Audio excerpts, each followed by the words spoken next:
نحمده ونصلي على رسوله الكريم اما بعد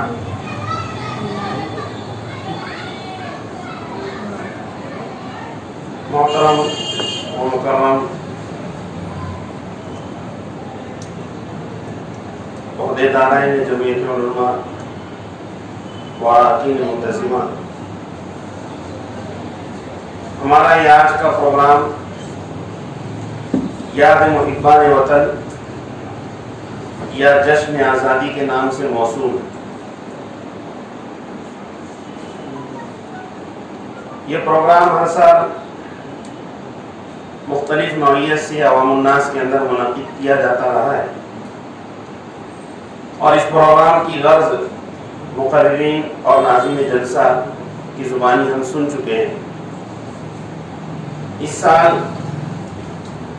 کورونا کی بیماری کی وجہ سے چونکہ عوامی تقریبات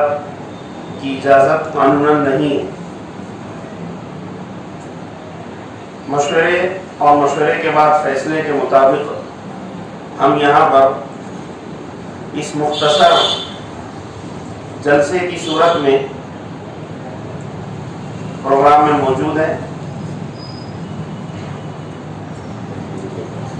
مجھے جو عنوان تفویض کیا گیا ہے کہ جمعیت علماء ہند کا آزادی وطن میں کردار، یہ موضوع اتنا زیادہ وسیع اور اتنا طویل ہے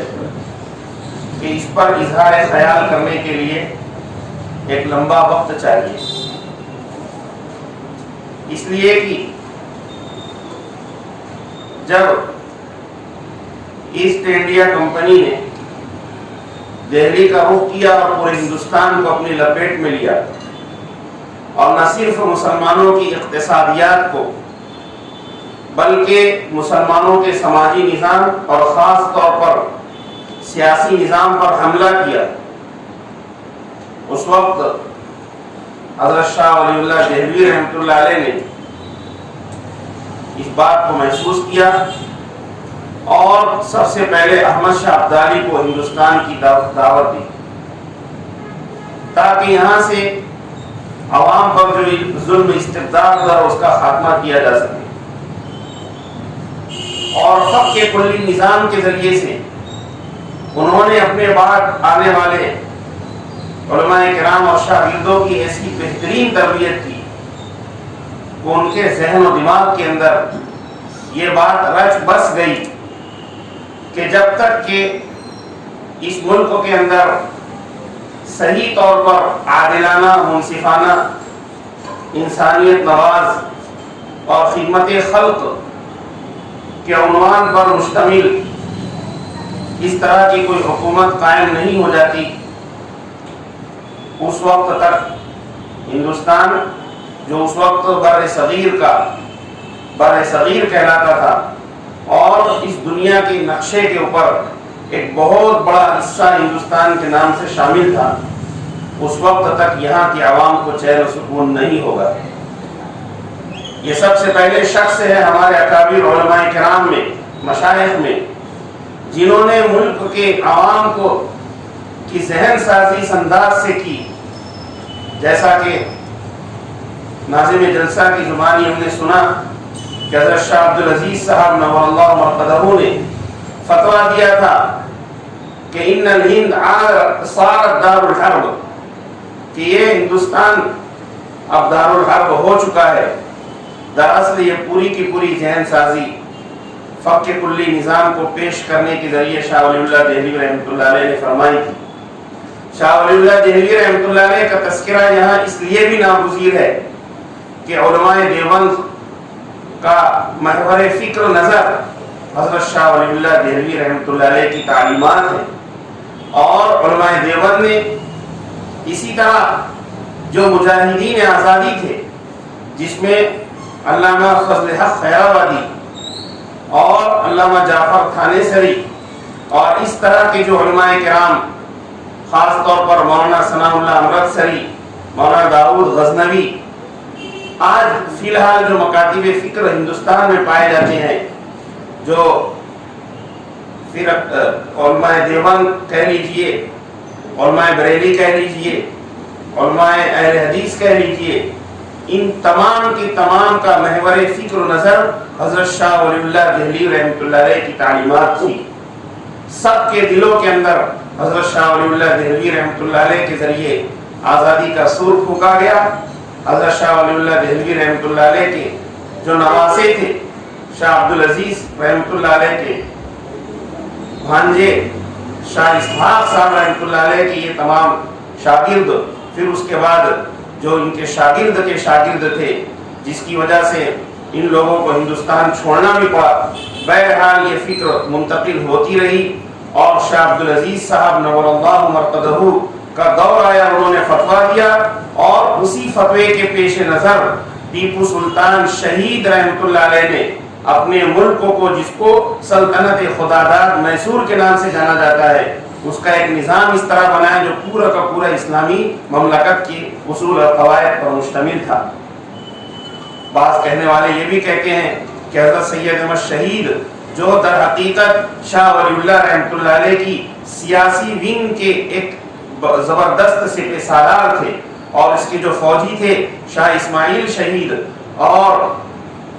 ان کے جو دیگر علماء اکرام اس کے اندر شامل رہے، وہ تمام کے تمام حضرت ٹیپو سلطان شہید رحمۃ اللہ علیہ سے ان لوگوں نے ملاقات کی۔ خیر، یہ تحریک آگے بڑھی، یہ فکر آگے بڑھی، اور سید احمد شہید جو جن کا نام اصل احمد ابن عرفان تھا، رائے بریلی سے تعلق رکھتے تھے، اور شاہ اسماعیل شہید رحمۃ اللہ علیہ کے جو بھائی تھے ان سے وہ مرید تھے۔ حضرت شاہ صاحب کو ان کو مان لیا گیا اور ان کو اس انداز سے تربیت دی گئی کہ جو جہاد آزادی کے اندر ان کی جو ہمت ہے، ان کا جو حوصلہ ہے اور ان کی جو طاقتیں ہیں کام آ سکے۔ ان لوگوں نے ایسی زبردست جہاد آزادی کی تیاری کی۔ کہتے ہیں شاہ اسماعیل شہید رحمۃ اللہ علیہ سردی کی ٹھنڈی رات کے اندر جمنا کے اندر غسل کرتے اور تیراکی کرتے، اور یہ کہتے کہ آئندہ جب مجھے انگریزوں سے اس ملک کو چھیننا پڑے گا، جب میں اپنے آپ کو پیش کروں گا، تو میں چاہتا ہوں کہ ہر طریقے سے زیور شجاعت سے آراستہ ہو جاؤں تاکہ میں ان کا مقابلہ کر سکوں۔ سید احمد شہید رحمۃ اللہ علیہ نے ایک ہماگیر معاشی اور سماجی انقلاب کی تحریک چلائی۔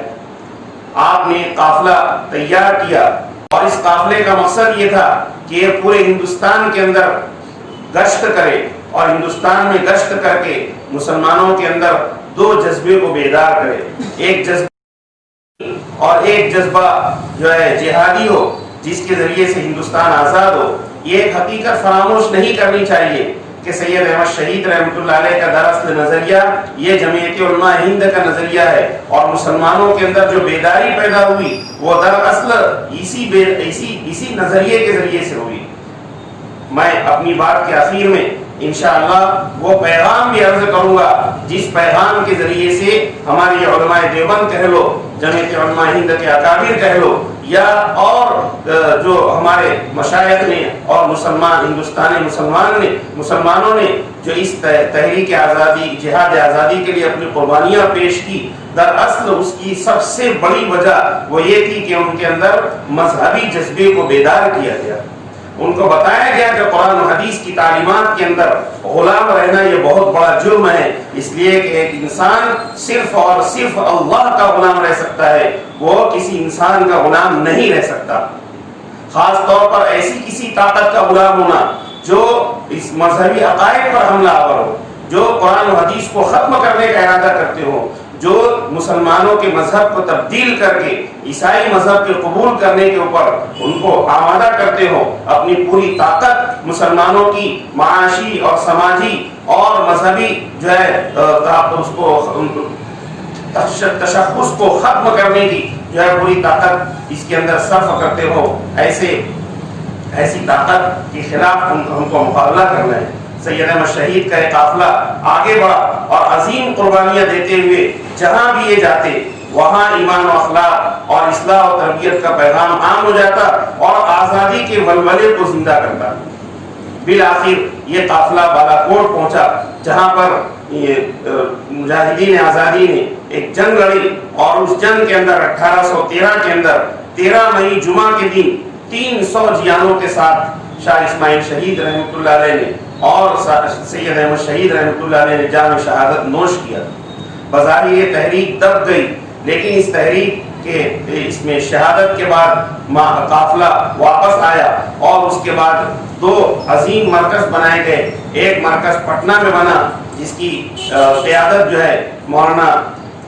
عظیم اللہ صاحب جو پٹنہ کے رہنے والے تھے وہ فرما رہے تھے، اور دوسرا مرکز دہلی میں بنا، اور دہلی کے اندر یہ اس وقت حضرت مولانا قاسم نانوتوی اور حضرت مولانا رشید احمد گنگوہی یہ سرخیر علماء دیوبند یہاں تعلیم حاصل کر رہے تھے۔ ان لوگوں نے اس تحریک کا غور مشاہدہ کیا اور اس کو دیکھا، اس کے اندر جو اس کی فکر و نظر کو اپنے اندر سمویا، اور اس کا نتیجہ یہ ہوا کہ اس کے بعد پھر 1857 میں بہادر شاہ ظفر کو قید کر لیا گیا۔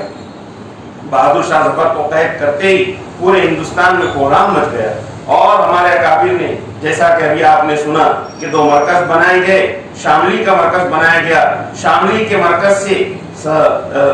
سید الطائفہ حاجی امداد اللہ مہاجر مکی رحمۃ اللہ علیہ کی عمارت، سیادت اور قیادت میں، اور حضرت حافظ ضامن شہید رحمۃ اللہ علیہ کی شرکت، اسی طرح حضرت مولانا قاسم نانوتوی رحمۃ اللہ علیہ کی شرکت، اسی طرح حضرت مولانا رشید احمد گنگوہی رحمۃ اللہ علیہ کی شرکت سے شاملی کے اندر تھانے کے اوپر حملہ کیا گیا، اور انگریزی بارود اور انگریزی بندوقیں جو جا رہی تھی اس کو اپنے قبضے میں لینے کی کوشش کی گئی، گویا کہ ایک قسم کی بغاوت تھی جسے بعد میں غدر کا نام دیا گیا۔ ہم بھی بہت سارے لوگ اپنی جہالت کہہ لیجئے یا کہ غیروں کی سازش کا شکار ہو کر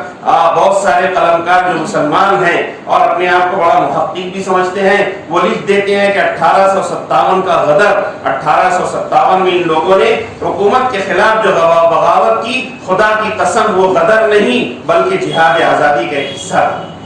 اس لیے ہمیں پرہیز کرنا چاہیے کہ ہم اس کو غدر کہیں۔ بہرحال شاملی کے میدان میں مسلمانوں کو شکست ہوئی، اور حاجی امداد اللہ مہاجر مکی رحمۃ اللہ علیہ کو مکہ مکرمہ ہجرت کرنا پڑا۔ حضرت مولانا رشید احمد گنگوہی رحمۃ اللہ علیہ کو گرفتار کر لیا گیا، اور حضرت مولانا نانوتوی رحمۃ اللہ علیہ چند مہینوں روپوش ہونے کے بعد کسی وجہ سے ان کی گرفتاری عمل میں نہیں آ سکی۔ حضرت حافظ ضامن صاحب جو حاجی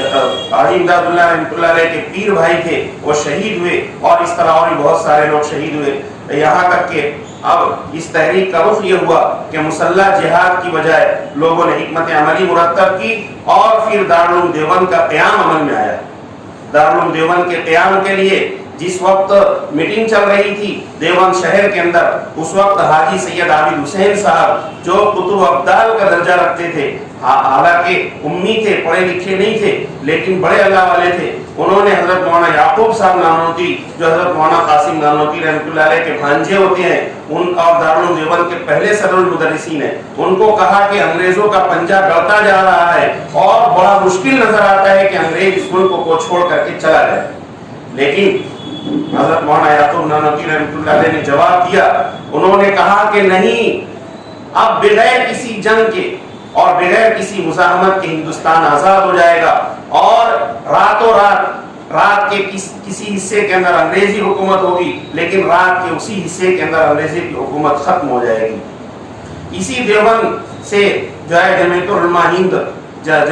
ہند پیدا ہوئی، اور یہی علماء دیوبند اور اکابر علماء نے جمعیت العلماء ہند کا قیام عمل میں لایا۔ 1917 کے اندر حضرت شیخ الہند رحمۃ اللہ علیہ تحریک ریشمی رومان کی ناکامی کی صورت میں انگریزوں کے ہتھے چڑھے، اور حضرت شیخ الہند رحمۃ اللہ علیہ کو قید کر کے مالٹا بھیج دیا گیا۔ آپ کے ساتھ آپ کے رفقا میں دیگر لوگ شامل تھے، لیکن حضرت مولانا سید حسین احمد مدنی رحمۃ اللہ علیہ جو جمعیت العلماء ہند کے صدر بنے، اور ان کے زمانے میں جمعیت العلماء ہند نے بڑے کارنامے نمایاں انجام دیے، وہ قیدیوں کے اندر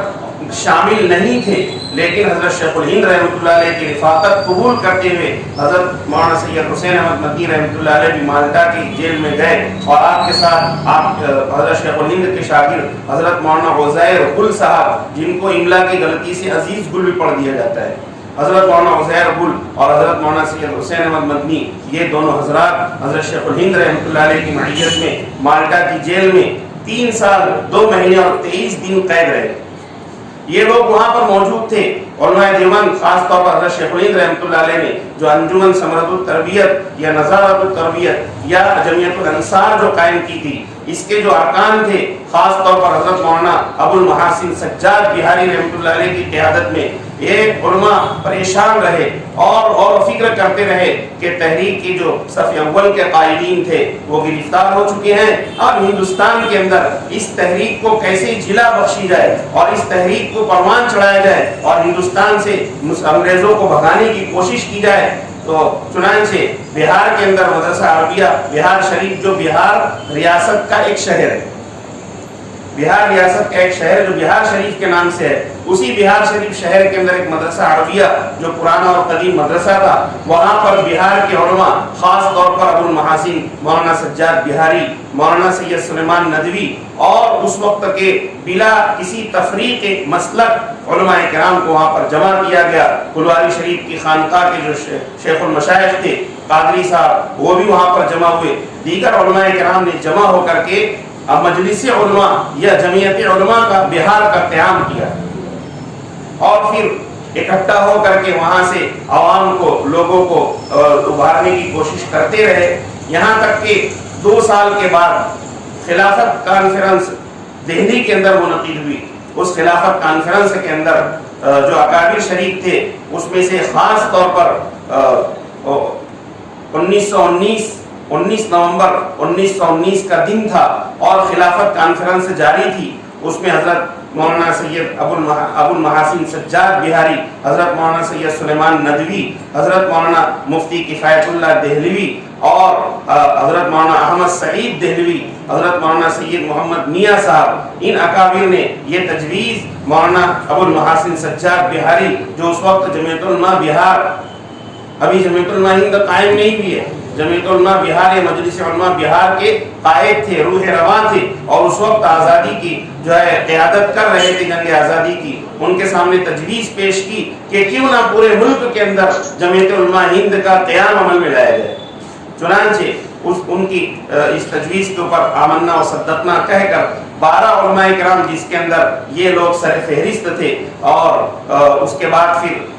تمام مسالک کے علماء کرام کو اس کے اندر جوڑا گیا، خاص طور پر مولانا ثناء اللہ امرتسری اور مولانا داؤد غزنوی اہل حدیث جمعیت کی جانب سے شامل ہوئے اور دیگر علماء کرام کو شامل کر کے جمعیت علماء ہند کا قیام عمل میں لایا گیا، اس کو ایک دستوری جماعت بنایا گیا اور اس کے جو خاص طور پر جو نقطۂ نظر طے ہوئے اور جو مقاصد طے ہوئے اس میں سے یہ تھا جو مسلمانوں کی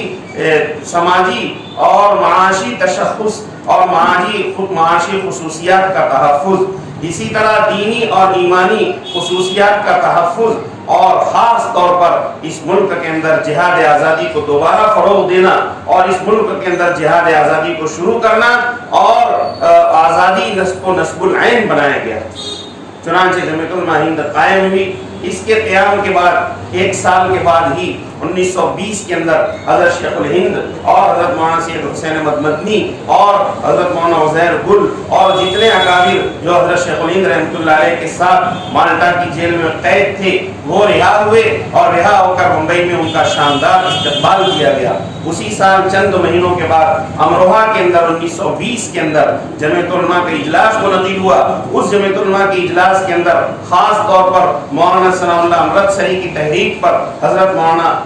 مفتی کفایت اللہ دہلوی رحمۃ اللہ علیہ کو جمعیت علماء ہند کا پہلا صدر منتخب کیا گیا اور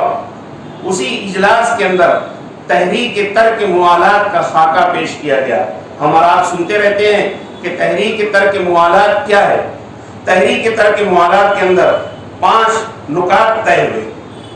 سب سے پہلا نقطہ یہ تھا کہ انگریزوں کی جانب سے رجھانے کے لیے، انگریزوں کی جانب سے عوام کو اپنے قبضے میں کرنے کے لیے، عوام پر اپنی حکومت کی دھار بٹھانے کے لیے ان کو خطابات دیے گئے تھے اور ان کو اعزازات دیے گئے تھے۔ ہم سنتے رہتے ہیں کسی کو سر کا خطاب دیا گیا، کسی کو یہاں تک کہ بہت سارے ہمارے مالیگاؤں کا قصہ ہے، مالیگاؤں کے اندر خان صاحب عبد الرحیم جو مومن انصاری برادری سے تعلق رکھتے تھے موائمہ کی، ان کو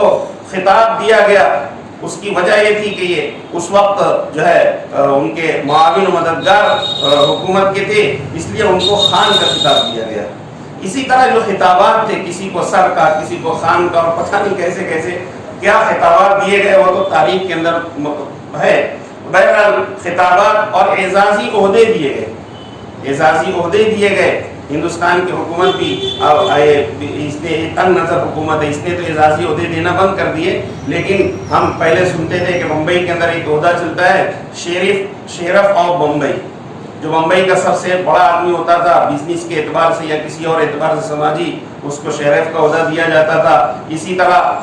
اے سی او کا عہدہ آج کل بہت زیادہ مشہور ہے، اور اسی طرح بہت سارے عہدے تھے، وہ سب انگریزوں کی دین ہے۔ اس طرح تمام خطابات اور عہدے کو واپس کر دیا جائے۔ چنانچہ ہمارے مالیگاؤں کے اندر بھی تاریخ کے اندر لکھا ہوا ہے، خان صاحب عبدالرحیم نے اپنا خطاب خان واپس کر دیا۔ اسی طرح ہمارے شہر کے سب سے پہلے وکیل جو تھے، ان کو بھی خطاب دیا گیا تھا، انہوں نے بھی اپنا خطاب واپس کیا۔ مالیگاؤں شہر میں بھی ایسا ہوا کہ اپنے خطابات جمعیت علماء کی تحریک کے اوپر واپس کیے گئے۔ دوسرا تحریک ترک موالات کا دوسرا حصہ وہ یہ تھا کہ کونسلوں کی ممبری چھوڑ دی جائے۔ اس وقت میونسپلٹی وغیرہ جو بنائی گئی تھی آزادی سے پہلے، تو اس وقت جمعیت علماء نے تحریک ترک موالات کی روشنی میں طے کیا تھا کہ جو کونسل کے ممبر ہیں، جو میونسپلٹی کے اور آج کل کی زبان میں گرام پنچایت وغیرہ کے جو ممبر ہیں، وہ لوگ کونسل کی ممبری کو چھوڑ دیں۔ تو چنانچہ بہت سارے لوگوں نے اس وقت چھوڑا، یہاں تک کہ یہ کہنا بھیجا نہیں ہوگا کہ سروجنی نائیڈو، جن کو سر کا خطاب جو دیا گیا تھا، تو انہوں نے بھی، اور اسی طرح خاص طور پر ہندوستان کا قومی ترانہ لکھنے والے رابندر ناتھ ٹیگور نے اسی تحریک ترک موالات کی سے متاثر ہو کر کے اپنا خطاب واپس کیا تھا۔ بلکہ ان کی بات موجود ہے، تاریخ کے الفاظ ہیں کہ میں نے ان علماء کے کہنے کے اوپر اور ان کی اس متفقہ تجویز پر عمل کرتے ہوئے اپنا خطاب واپس کیا ہے۔ چنانچہ اس طرح بہت سارے لوگوں نے واپس کیا۔ اور تیسرا یہ طے ہوا کہ اسکولوں اور کالجوں میں سرکاری ملازمت بالکل قبول نہ کی جائے، اور اسی طرح انگریزی فوج کے اندر بھی شریک ہونا بند کر دیا جائے۔ اور ان تمام باتوں کو تحریک ترک موالات کہتے ہیں۔ جمعیت علماء ہند نے 1920 میں سب سے پہلا قدم جب من حیث الجماعت ہوا یہ تھا کہ جب جمعیت علماء ہند کا قیام عمل میں آیا اور امروہہ کے اندر اجلاس منعقد ہوا، تو حضرت مولانا حفظ الرحمان صاحب سیوہاروی رحمۃ اللہ علیہ، جو جمعیت علماء ہند کے پہلے ناظم عمومی ہیں، انہوں نے یہ تجویز پیش کی کہ اب تک کہ ہم اپنے اپنے طور پر جہاد آزادی کے اندر شریک تھے، لیکن اب من حیث الجماعت جمعیت علماء ہند باقاعدہ ایک سیاسی جماعت کی حیثیت سے پورے ہندوستان کے اندر جو ہے تحریک آزادی کے اندر شامل ہوگی۔ اور حضرت مولانا حفظ الرحمان سیوہاروی کی اس تجویز پر عمل کرتے ہوئے جو سب سے پہلا قدم اٹھایا گیا وہ تحریک ترک موالات کا فتویٰ تھا، اور اس فتوے کو حضرت مولانا سید ابو المحاسن سجاد بہاری رحمۃ اللہ علیہ نے مرتب کیا تھا، اور اس پر 500 علماء کرام کے دستخط دیے گئے۔ اور یہی وہ تحریک ترک موالات ہے جس کی پاداش میں اس اجلاس کے بعد ہمارے جمعیت کے اکابر کو بشمول حضرت مولانا سید حسین احمد مدنی گرفتار کیا گیا، اور آپ کو گرفتار کرنے کے بعد وہ تاریخ ساز واقعہ پیش آیا کہ حضرت مولانا محمد علی جوہر اور حضرت مولانا سید حسین احمد مدنی رحمۃ اللہ علیہما، ان دونوں کو ایک ساتھ گرفتار کیا گیا تھا۔ ان کو گرفتار کر کے جب کراچی لے جایا گیا، کراچی میں ان کا مقدمہ چلا، اور انگریز نے یہ کہا کہ آپ صرف یہ کہہ دو کہ آپ نے جو فتوے پر دستخط کی ہے کہ انگریزوں کی فوج میں بھرتی ہونا حرام ہے، تو ہم جو ہے آپ کی سزا جو پھانسی کی تھی اس کو واپس لے لیں گے۔ حضرت مولانا حسین احمد مدنی کا مشہور واقعہ ہے، انہوں نے کہا کہ میں تو دیوبند سے چلا تھا تو کفن ساتھ لایا ہوں۔ آج اگر حسین احمد مدنی کا بیان بدل گیا تو ایمان بدل جائے گا۔ چنانچہ یہی تحریک ترک موالات تھی جس نے پورے ہندوستان کے اندر مسلمانوں کے اندر ہی نہیں بلکہ غیروں کے اندر بھی ایک روح پھونک دی، اور اس کے بعد پھر پورے منظم طور پر ہندوستان کے اندر تحریک آزادی جمعیت علماء ہند کے ساتھ